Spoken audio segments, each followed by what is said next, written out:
ನಮ್ಮ ಸರ್ಕಾರದ ಆಡಳಿತದಲ್ಲಿ ನೀವು ಕೈ ಹಾಕೋದು ಬೇಡ ಅಂತ ಹೇಳಿ ಕೇರಳದ ಸರ್ಕಾರಕ್ಕೆ ಡಿ.ಕೆ. ಶಿವಕುಮಾರ್ ಖಡಕ್ ಆಗಿ ಎಚ್ಚರಿಕೆಯನ್ನು ಕೊಟ್ಟಿದ್ದಾರೆ. ಯಾಕಂದ್ರೆ ಕೋಗಿಲು ಬಡಾವಣೆಗೆ ಸಂಬಂಧಪಟ್ಟ ಹಾಗೆ ಬೆಂಗಳೂರಿನಲ್ಲಿ ಏನಾಗಿತ್ತಲ್ಲ ಅವರು ಮಾತನಾಡಿದ್ರು. ಹೀಗಾಗಿ ಕೇರಳ ಸರ್ಕಾರ ಏನಿದೆ, ನೀವು ನಮ್ಮ ಆಡಳಿತದಲ್ಲಿ ತಲೆ ಹಾಕೋಕ್ಕೆ ಹೋಗಬೇಡಿ, ಕೈ ಹಾಕೋಕ್ಕೆ ಹೋಗಬೇಡಿ, ಇದು ನಿಮಗೆ ಸಂಬಂಧಪಟ್ಟಂತಹ ವಿಚಾರ ಅಲ್ಲ ಅಂತ ಹೇಳಿ ಕರ್ನಾಟಕದ ಡಿ.ಸಿ.ಎಂ ಡಿ.ಕೆ. ಶಿವಕುಮಾರ್ ಖಡಕ್ ಆಗಿ ವಾರ್ನಿಂಗ್ ಅನ್ನು ಕೊಟ್ಟಿದ್ದಾರೆ.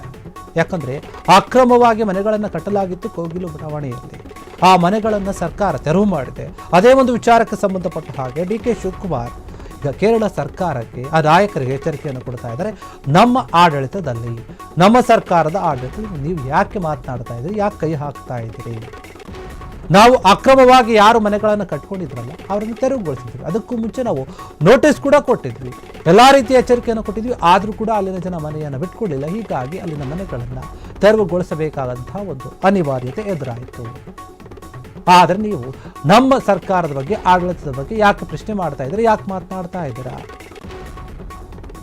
ಮನೆಗಳನ್ನು ಅಕ್ರಮವಾಗಿ ಯಾರು ಕಟ್ಟಿದ್ರೆ ಅದನ್ನು ನೆಲಸಮ ಮಾಡಿದ್ದೀವಿ. ಆ ವಿಚಾರವಾಗಿ ಸರ್ಕಾರ ಕಿಡಿಕಾರಿತ್ತು, ಕೇರಳದ ಸರ್ಕಾರ, ರಾಜ್ಯ ಸರ್ಕಾರದ ಬಗ್ಗೆ, ಕಾಂಗ್ರೆಸ್ ಸರ್ಕಾರದ. ಹೀಗಾಗಿ ಡಿ.ಸಿ.ಎಂ ಡಿ.ಕೆ. ಶಿವಕುಮಾರ್ ಕೇರಳದ ಸರ್ಕಾರಕ್ಕೇನೆ ಈಗ ಮತ್ತೊಮ್ಮೆ ಟಾಂಗ್ ಕೊಟ್ಟಿದ್ದಾರೆ, ಮಾತನಾಡ್ತಾ ಇದ್ದಾರೆ. ಕೇರಳ ಸರ್ಕಾರ ನಮ್ಮ ಸರ್ಕಾರದ ಆಡಳಿತದಲ್ಲಿ ಕೈ ಹಾಕುವಂತಹ ಯಾವುದೇ ರೀತಿಯಾದಂತಹ ಒಂದು ಅವಶ್ಯಕತೆ ಇಲ್ಲ. ತಮ್ಮ ಈ ಹಿಂದಿನ ಹೇಳಿಕೆಗಳನ್ನು ರಾಜೀವ್ ಚಂದ್ರಶೇಖರ್ ಏನಿದ್ದಾರೆ ರಾಜಕೀಯವಾಗಿ ದುರ್ಬಳಕೆಯನ್ನು ಮಾಡಿಕೊಳ್ಳಲು ಪ್ರಯತ್ನ ಮಾಡ್ತಾ ಇದ್ದಾರೆ ಅಂತ ಹೇಳಿ ಡಿ.ಕೆ. ಶಿವಕುಮಾರ್ ಆರೋಪವನ್ನು ಮಾಡ್ತಾ ಇದ್ದಾರೆ. ಏನೋ ಈ ಒಂದು ವಿಚಾರಕ್ಕೆ ಸಂಬಂಧಪಟ್ಟ ಹಾಗೆ ಬೆಂಗಳೂರಿನಲ್ಲಿ ಏನಾಗಿತ್ತು, ಕೋಗಿಲು ಬಡಾವಣೆಯಲ್ಲಿ ಸುಮಾರು ವರ್ಷಗಳಿಂದ ಅಕ್ರಮವಾಗಿ ಮನೆಯನ್ನು ಕಟ್ಕೊಂಡಿದ್ರು. ಅದು ಸರ್ಕಾರಿ ಜಾಗ ಆಗಿತ್ತು. ಆ ಭೂಮಿಯನ್ನು ಮತ್ತೆ ವಶಪಡಿಸ್ಕೊಳ್ಬೇಕು ಅಂತ ಸರ್ಕಾರ ನಿರ್ಧಾರ ಮಾಡುತ್ತೆ. ಎಲ್ಲ ರೀತಿಯಾದಂತಹ ಒಂದು ದಾಖಲೆಗಳನ್ನು ಪರಿಶೀಲನೆ ಮಾಡಿ ಅದು ನಿಜ ಅಂತ ತಿಳಿದುಕೊಂಡು ಅವರಿಗೆ ಮೊದಲು ನೋಟಿಸನ್ನು ಕೊಟ್ಟರು. ಆಮೇಲೆ ಅದಕ್ಕೆ ಯಾರೂ ಕೂಡ ಸ್ಪಂದಿಸಲಿಲ್ಲ, ಮನೆಗಳನ್ನು ಖಾಲಿ ಮಾಡಲಿಲ್ಲ. ಅದಕ್ಕೋಸ್ಕರ ಸರ್ಕಾರ ಬಿಲ್ಡೋಸರ್ಗಳನ್ನು ತೆಗೆದುಕೊಂಡು ಹೋಗಿ ಏಕಾಏಕಿ ಅಲ್ಲಿದ್ದಂತಹ ಕುಟುಂಬಗಳನ್ನು, ಮನೆಗಳನ್ನು ನೆಲಸಮ ಮಾಡಿ ಜಾಗವನ್ನು ವಶಪಡಿಸಿಕೊಳ್ಳುವಂತಹ ಕೆಲಸವನ್ನು ಮಾಡಿದೆ. ಈ ಒಂದು ವಿಚಾರವಾಗಿ ವಿಪಕ್ಷದವರು ಕೂಡ ದೊಡ್ಡ ಮಟ್ಟದಲ್ಲಿ ಮಾತನಾಡ್ತಾ ಇದ್ರು. ಬಡವರಿಗೆ ಅನ್ಯಾಯ ಮಾಡ್ತಾ ಇದೆ, ಓಟ್ ಹಾಕಿಸ್ಕೊಂಡವ್ರಿಗೆ ಅನ್ಯಾಯ ಮಾಡ್ತಾ ಇದೆ ಅಂತ ಹೇಳಿ ಮಾತನಾಡಿದರು. ಮತ್ತು ಮುಖ್ಯವಾಗಿ ಆ ಭಾಗದಲ್ಲಿದ್ದಂತಹ ಒಂದು ಮುಸ್ಲಿಂ ಕುಟುಂಬಗಳೇನಿದೆ ಅಲ್ಲಿ ಜಾಸ್ತಿ ಇದ್ದಿದ್ದರಿಂದ ಇಲ್ಲೊಂದು ಕಡೆ ಅಲ್ಲಿನ ಜನರು ಕೂಡ ಆಕ್ರೋಶವನ್ನು ವ್ಯಕ್ತಪಡಿಸಿದರು. ನಮ್ಮಿಂದಾನೇ ಅಧಿಕಾರಕ್ಕೆ ಬಂದಿದ್ದಾರೆ, ನೀವು ನಮ್ಮ ಮೇಲೆ ಈ ರೀತಿಯಾಗಿ ದೌರ್ಜನ್ಯ ಮಾಡ್ತಾ ಇದ್ದೀರಾ, ನಮಗೆ ನಿಮ್ಮ ಯಾವ ಪರಿಹಾರವೂ ಬೇಡ ಅನ್ನೋಂಥ ರೀತಿಯಲ್ಲಿ ಅಸಮಾಧಾನವನ್ನು ವ್ಯಕ್ತಪಡಿಸಿದರು. ಇದೇ ಒಂದು ವಿಚಾರವಾಗಿ ಕೇರಳದ ಒಂದು ರಾಜಕಾರಣಿಗಳು, ಕೇರಳದ ಸರ್ಕಾರ ಕೂಡ ಮಾತನಾಡಿತ್ತು.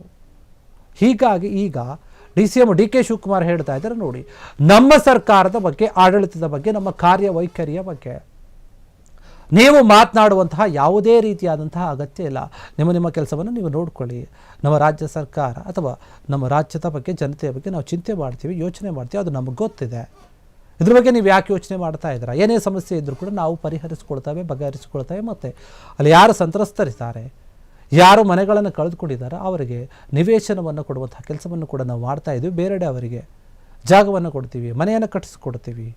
ಆ ರೀತಿಯಾಗಿ ನಾವು ಅವರಿಗೆ ನೆರವಾಗ್ತೀವಿ. ನಮ್ಮ ಸರ್ಕಾರಕ್ಕೆ ಯಾವ ರೀತಿಯಾಗಿ ಏನು ಕೆಲಸ ಮಾಡಬೇಕು ಅನ್ನೋದು ಗೊತ್ತಾಗಿದೆ. ಕೇರಳ ಸರ್ಕಾರ ನಮಗೆ ಬುದ್ಧಿ ಹೇಳುವಂತಹ ಅಗತ್ಯ ಇಲ್ಲ. ನಮ್ಮ ಆಡಳಿತದಲ್ಲಿ ಅವರು ಕೈ ಹಾಕುವಂತಹ ಒಂದು ಕೆಲಸ ಕೂಡ ಆಗಬೇಕಾಗಿಲ್ಲ ಅಂತ ಹೇಳಿ ಮಾತನಾಡಿದ್ದಾರೆ ಡಿ.ಕೆ. ಶಿವಕುಮಾರ್. ಈ ಹಿಂದೆ ಒಂದು ಹೇಳಿಕೆಯನ್ನು ಕೊಟ್ಟಿದ್ದರು ರಾಜೀವ್ ಚಂದ್ರಶೇಖರ್ ಅವರು ರಾಜಕೀಯವಾಗಿ ದುರ್ಬಳಕೆ ಮಾಡಿಕೊಳ್ಳುವಂತಹ ಪ್ರಯತ್ನವನ್ನು ಮಾಡ್ತಾ ಇದ್ದಾರೆ ಅಂತ ಹೇಳಿ ಡಿ.ಕೆ. ಶಿವಕುಮಾರ್ ಕೇರಳದ ಒಂದು ಸರ್ಕಾರಕ್ಕೆ ಟಾಂಗ್ ಕೊಟ್ಟಿದ್ದಾರೆ. ಈ ಒಂದು ವಿಚಾರವಾಗಿ ಏನು ಮುಂದೆ ಯಾರೂ ಕೂಡ ಮಾತನಾಡುವಂತಹ ಅಗತ್ಯ ಇಲ್ಲ. ಈ ಒಂದು ವಿಚಾರ ಪಾಕಿಸ್ತಾನದವರೇ ಮಾತನಾಡಿದರು. ಆ ರೀತಿಯ ಮಟ್ಟಕ್ಕೆ ಹೋಗಿತ್ತು. ಯಾಕಂದರೆ ಅಲ್ಲಿ ಜಾಸ್ತಿ ಜನ ಮುಸ್ಲಿಂ ಸಮುದಾಯದವರಿದ್ದರು. ಅದಕ್ಕೋಸ್ಕರ ಈ ಒಂದು ವಿಚಾರ ದೊಡ್ಡ ಮಟ್ಟದ ಚರ್ಚೆ ಆಯಿತು.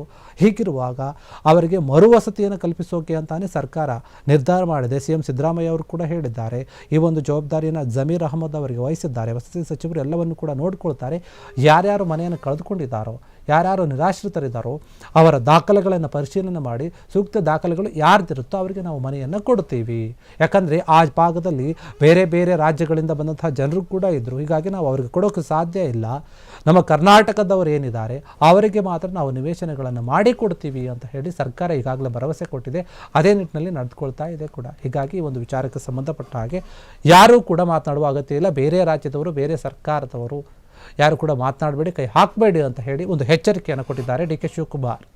ಕ್ಷಣ ಕ್ಷಣದ ಸುದ್ದಿಗಳಿಗಾಗಿ ಫ್ರೀಡಂ ಟಿವಿ ಸಬ್ಸ್ಕ್ರೈಬ್ ಮಾಡಿ, ಲೈಕ್ ಮಾಡಿ ಹಾಗೂ ಫಾಲೋ ಮಾಡಿ. ಹೊಸ ಸುದ್ದಿಗಳ ನೋಟಿಫಿಕೇಶನ್ಗಾಗಿ ಬೆಲ್ ಐಕಾನ್ ಮೇಲೆ ಕ್ಲಿಕ್ ಮಾಡಿ.